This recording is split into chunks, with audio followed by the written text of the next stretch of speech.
Just 12 hours before Guinea-Bissau was set to kick off its election campaigns, chaos struck. The government suddenly announced that it had foiled a coup attempt, but was it really a coup or something far more calculated? Across Africa, a storm is brewing. From Cameroon to Tanzania, from Ivory Coast to Guinea-Bissau, the same troubling pattern keeps repeating itself. Leaders clinging to power by any means necessary. In Guinea-Bissau, the presidency is accused of rewriting the rules, silencing critics, disqualifying opposition parties, and tightening its grip before the first vote is even cast. It's a script we've seen before, and it always ends the same way. Meanwhile, in Tanzania, the situation has turned deadly. Local media reports say hundreds have been killed after President Samia Suluhu Hassan was declared the winner, with a staggering 97% of the vote. For many, that number didn't signal victory, it signaled fear. So what is really happening to democracy in Africa? Are these isolated incidents or signs of a much deeper crisis spreading across the continent? In today's episode, we break down the shocking events in Guinea-Bissau and Tanzania, uncovering what they reveal about the future of leadership, power, and governance in Africa.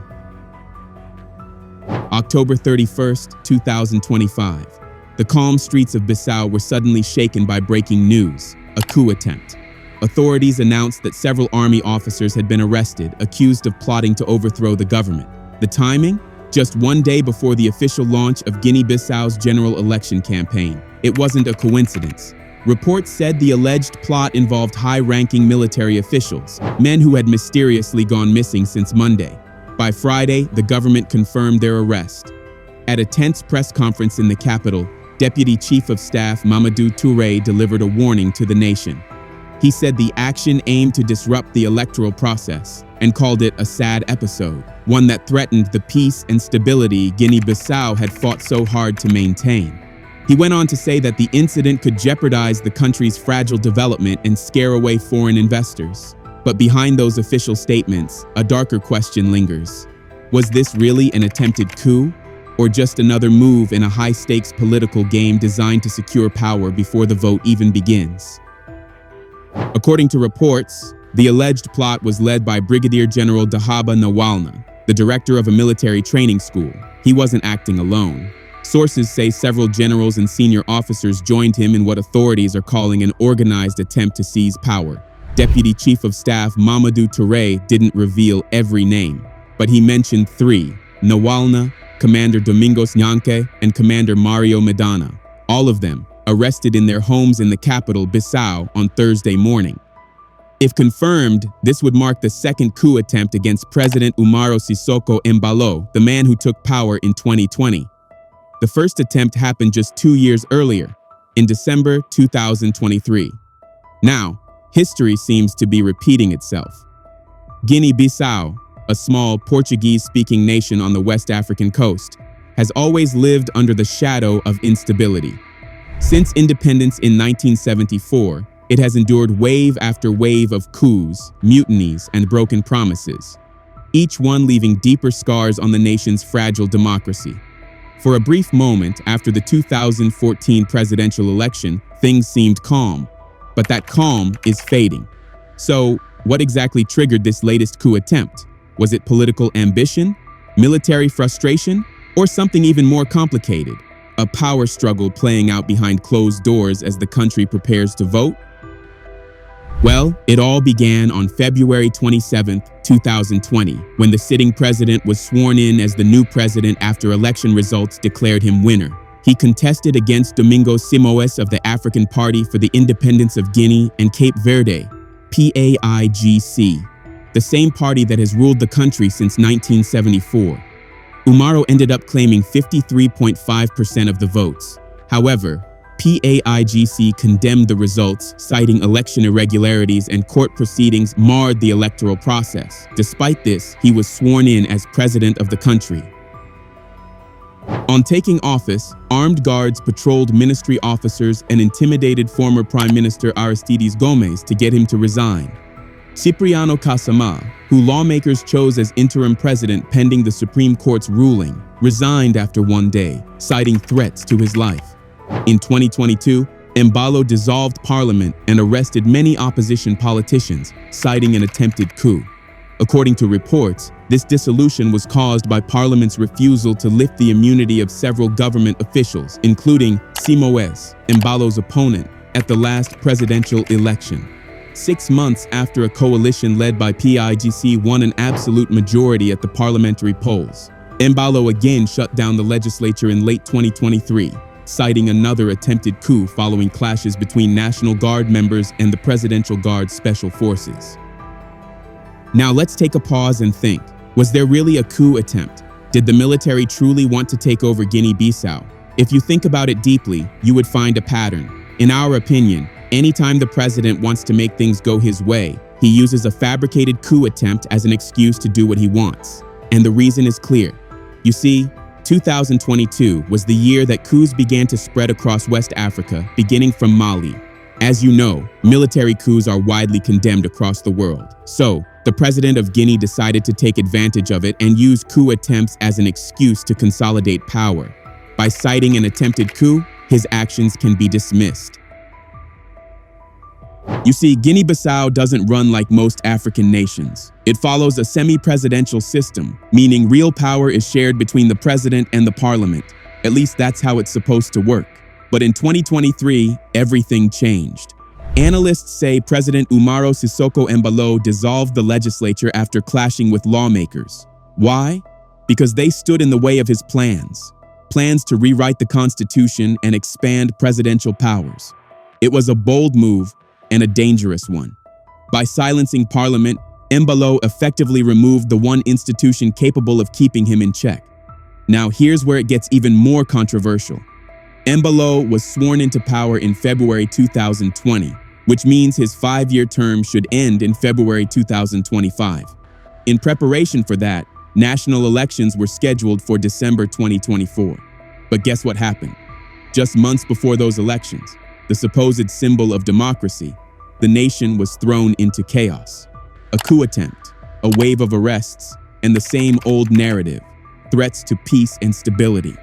So the question becomes, was this really about national security? Or was it about delaying an election the president knew he might lose? The consequences of Embalo's actions have been devastating. His political maneuvers didn't just silence parliament, they paralyzed the entire government. Technically, the National Assembly reopened in September 2024. But in reality, it remained under lock and key. Members of parliament were blocked from entering the building, the very heart of democracy sealed off from the people who represent it. Opposition leaders didn't mince words. They called it what it was, a constitutional coup. And they might not be wrong, because the path to free and fair elections in Guinea-Bissau now looks darker than ever. Behind the scenes, Embalo's government is accused of tightening its grip on the very institutions meant to guarantee democracy, the Electoral Commission, and even the Supreme Court. When those who count the votes and interpret the laws serve one man, democracy becomes an illusion. Guinea-Bissau's future now hangs in the balance, trapped between fear, silence, and the illusion of order. To tighten his grip on power, President Umaro Sissoco Embalo went one step further. He made sure the Supreme Court and the Electoral Commission, the two pillars of any democracy, were firmly under his control. In 2023, the president of the Supreme Court, José Pedro Sambu, suddenly resigned. No clear explanation, no public debate, just silence. Since then, 6 other judges have faced disciplinary proceedings, a quiet purge that sent a loud message. Dissent will not be tolerated. Today, the court's leadership has changed, and so has the law itself. The new judge appointed under Embalo's watch recently ruled that the president's term would end in September, not February, effectively extending his stay in office. But here's where the story takes an even stranger turn. At one point, Embalo claimed he wouldn't seek another term, even saying it was his wife's advice that convinced him to step aside. It sounded noble, even humble, but that promise didn't last. By March 2025, he announced that he would run again in the country's delayed general election. And just like that, Guinea-Bissau's fragile democracy tilted even closer to the edge. But Embalo isn't just running for a second term. He's making sure nothing stands in his way. In the weeks leading up to the campaign, his government began clearing the field, silencing critics, targeting rivals. And then came the biggest blow of all. In early October, the nation woke up to shocking news. Guinea-Bissau's Supreme Court had released a provisional list of presidential candidates, and one name was missing, the name of Domingos Simoes Pereira. Pereira isn't just any politician. He's the former prime minister and leader of Pai Terra Ranca, the country's main opposition coalition, a powerful alliance of 10 political parties, including the historic PAIGC, the movement that once led Guinea-Bissau to independence. But now, he's been erased from the ballot. The official explanation? Administrative issues. The real reason? Many believe it's simple. Fear. Fear that if Pereira ran, Embalo might lose. And just like that, the upcoming election stopped being a contest and started looking like a coronation. By the end of September, the Supreme Court had already made its intentions clear. It wasn't just the presidential race that was being shaped from above. Even the legislative elections, scheduled for the same day, were already rigged by design. The court excluded the entire Pai Terra Ranca coalition from participating, citing a late submission of documents. Just like that, 10 political parties, silenced with a single ruling. According to Eduardo Sanca, a senior member of the PAIGC's Central Committee, opposition leader Domingos Simoes Pereira had first attempted to register under the coalition banner. When that was rejected, he tried again, this time under his PAIGC party. But by then, it was too late. And that lateness became the perfect excuse. The irony, Embalo and Pereira have faced off before. In the 2019 presidential election, Pereira challenged Embalo's victory, alleging massive irregularities. Now, 6 years later, the rematch that could have reshaped Guinea-Bissau's future has been erased before it could even begin. As things stand, the November 23rd election will be a contest between two familiar names, the incumbent Umaro Sissoko Embalo and former President José Mario Vaz. But in truth, it's hardly a contest at all. With the main opposition barred and the institutions under the president's thumb, one thing is certain. The vote may go ahead, but the outcome has already been decided. So, will the incumbent president win this election? The answer is yes. As for the so-called coup attempts, it's highly doubtful whether it's real. This is given the fact that the president has used coup attempts as an excuse to shut down parliament and consolidate power. It could be that the president has decided to use the news of an attempted coup to garner sympathy, not within and outside Guinea-Bissau. It could also be to drive attention from the violations of democratic principles and rules occurring in the country. However, if it's true, it goes to show that certain elements are fed up with the presidency. And given what has been happening in other African countries, there is no doubt that the next few weeks before and after the election would be tense and most likely filled with violence. Meanwhile, in East Africa, Tanzania, local news has reported that President Samia Suluhu Hassan won the country's disputed election with more than 97% of the vote. This is according to official results released earlier on Saturday. It didn't really come as a surprise given the fact that she basically contested by herself with no opposition.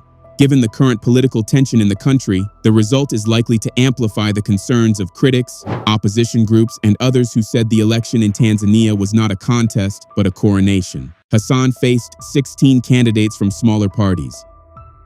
The same thing is also happening in Cameroon, as the long-ruling leader, Paul Biya, was once again declared winner of the election. This is despite the fact that he has been ruling for more than 40 years and he is 92 years old. Supporters of the main opposition leader Issa Chiroma Bakari took to the streets to protest the election result. At least 4 protesters have been killed during clashes between security forces and opposition supporters since Cameroon's election on the 12th of October. Violent crackdowns by police and security officers on protesters have alarmed the international community, with the UN, African Union, and EU calling for restraint. Interestingly, Cameroon's Interior Minister Paul Atanga Nji says opposition leader Issa Chiroma Bakari will face legal action over allegations he incited violent post-election demonstrations. Nji accused Chiroma Bakari of organizing what he said were illegal protests leading to the loss of lives and also criticized him for declaring victory in the election. He added that Chiroma Bakari's accomplices responsible for an insurrectionary plan will also face legal action. Chiroma Bakari is yet to respond to the government's decision to try him, but he had previously told the BBC that he would not accept a stolen vote and that he was not afraid of being arrested.